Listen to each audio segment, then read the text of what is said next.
Many states on the front lines of Nigeria's war against terrorism have since Tuesday this week been activating surveillance and counter-terror measures following a statement by the Department of State Security about a purported plot by Islamic State West Africa province to attack Ondo and Kogi states. Governors of the affected states have been calling on the residents to remain calm and vigilant, assuring them of their capacity and readiness to thwart any imminent attacks. Kogi State, for instance, shares common boundaries with 10 other states, including Benue, Anambra, Enugu, Edo, Ondo, Ekiti, Kwara, Niger, Nasarawa, and Federal Capital Territory, Abuja. Rice News analyst Dayo Sobowale joins us now to discuss the need for heightened security in the southwest, which happens to be the primary target of the plot. Mr. Sobowale, always a pleasure. All right, so for this alert to be given, what does that tell you about the brazen act by ISWAP to even contemplate to lay siege in the southwest, as it were? ISWAP has been a relentless flow of modern states in West Africa. And the flow is from the northern part of ECOWAS nations towards the coastal area. It is something driven by climate, one, and jihadism. But it seems most of the governments of the day, both military or civilian, or military overtaking civilian, they have all shown too much respect to ISWAP. Too much respect, and not because they fear them, but because there is some unspoken empathy and affinity based on religion, and that is Islam. Some leaders find it difficult to go all out to wipe out the threat of jihadism in West Africa, because they fear. I mean, they have to look over their shoulder to know, to ensure that the enemy within does not remove them from power. If you look at the various schools in West Africa, especially Mali, you can see the Mali is the Tuareg coming from the desert after the collapse of Muammar Gaddafi's regime, well armed, who are taking on regular army. Indeed. And they defeat regular army, and then they put in civilians. But the civilians invariably again are overthrown by the military. So it is a cycle of alleged incapacity to secure their nations against counter allegations. Because at the end of the day, it seems they are better armed than the regular army we have now. That is the long and short of it, especially in the three states which are bold, and it has escalated now. ECOWAS is broken. Our president thought the situation was to stop military intervention and to raise an army against our neighbor Niger the other time. Yeah. But you know what transpired? He had to be cautioned in the north. He had to be told that he got into power on the Muslim ticket, and there was no way he could move against these people. He lost face, literally, but then I admire him for his effort to uphold democracy in the neighboring nation. But things have since shown that it is not that simple. It is not a matter of 2 + 2 being equal to 4. So if they issue a threat now, it must be they have seen very dangerous trend coming in and having to want people to be alert. But then you see, it is difficult to police most of these days. Look at the mode of transportation. Go to the car parks.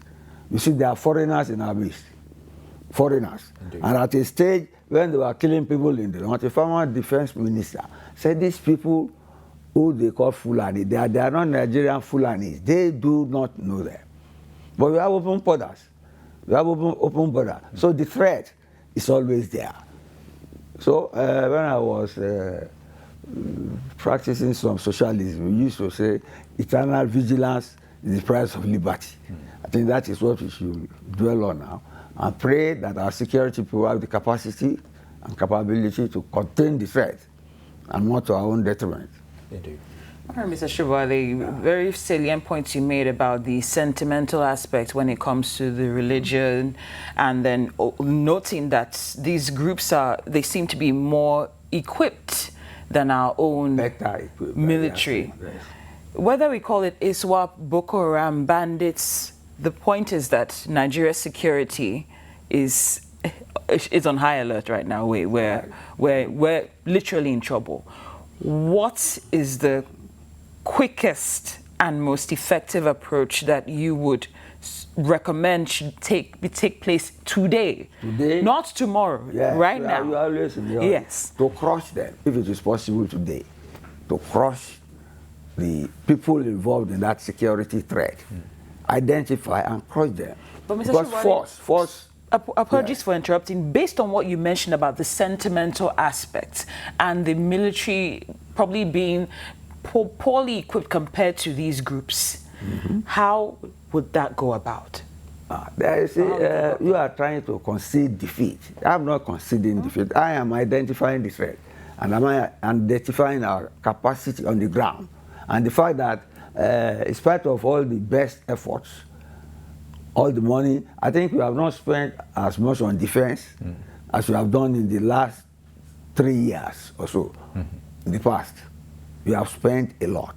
But you see, the technology is changing. Even in the war, between Ukraine and Russia, look at it. It has become a drone war. Yeah. It's become a drone war. Look at the war between Iraq and Israel. You get me? If not for the technology that Israel has to protect its airspace, it would have been sunk a long time ago by the number of missiles sent from. Yeah. So the technology is changing, the terrain is changing. So it's up to our military to be up to date with the technology and to study their own environment, to know the artillery or the equipment that will operate best there. But the issue of sentiment, which you mentioned, that one is not quantifiable. Nobody will come out and say he's supporting Boko Haram because of Islamic tendencies. You get me? But we can identify it. But those who are involved, you see, they cannot say it the way we are saying it, even though they can discern it. Yeah. They can discern, but they will. You see, if you know that the man with whom you are fighting against the enemy may have some empathy for the enemy, you have to be very careful.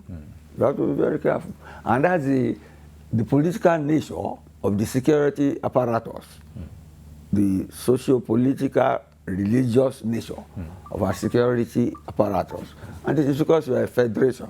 We have to keep all the fronts and faces, you get me, straight, as if nothing is happening, and hoping for the best. So if they give out an alert, people at best, they better heed the advice and hope for the best. Indeed, Mr. Sobowale, I'm even glad you mentioned the issue of, in fact, this is where the issue of community policing and intelligence gathering is not just using, but optimizing the usage of those intelligence. I'll give you an example. Recently, even in parts of Oyo, there's been reports that the forested areas, that they've been seeing groups of, people you shouldn't ordinarily see them, stranger hands, especially of the Islamic type scenario that's been going on there for some time. And my question now is, if this Kogi and Ondo threat is not nipped in the bud on time today, what is the scenario, the impact it will have in other adjoining states, like even Lagos, Kwara and all these other, Ogun State, as it were? I told you it's a downward trend. They're not coming towards the coast. So of course, if they get Kogi, they get Ondo, they are on the highway to Lagos, just like during the Biafra war. If it was not stopped at Ondo, you remember the Ore. Yeah. If it had not been stopped at Ore, Lagos would have been overtaken. Indeed. So that is topography or the geography of the onslaught. It's a north-south movement towards the coast. And it's not only in Nigeria, it's in Ivory Coast, all over, because the Sahel is on the northern part of West Africa. And people are fleeing it to look for water, to look for food, to look for a better way of life.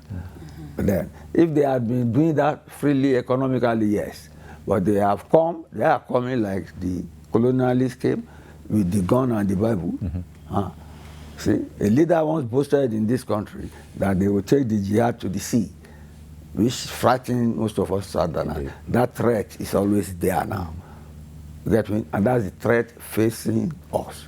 And that's why some state governors have asked their people to defend themselves.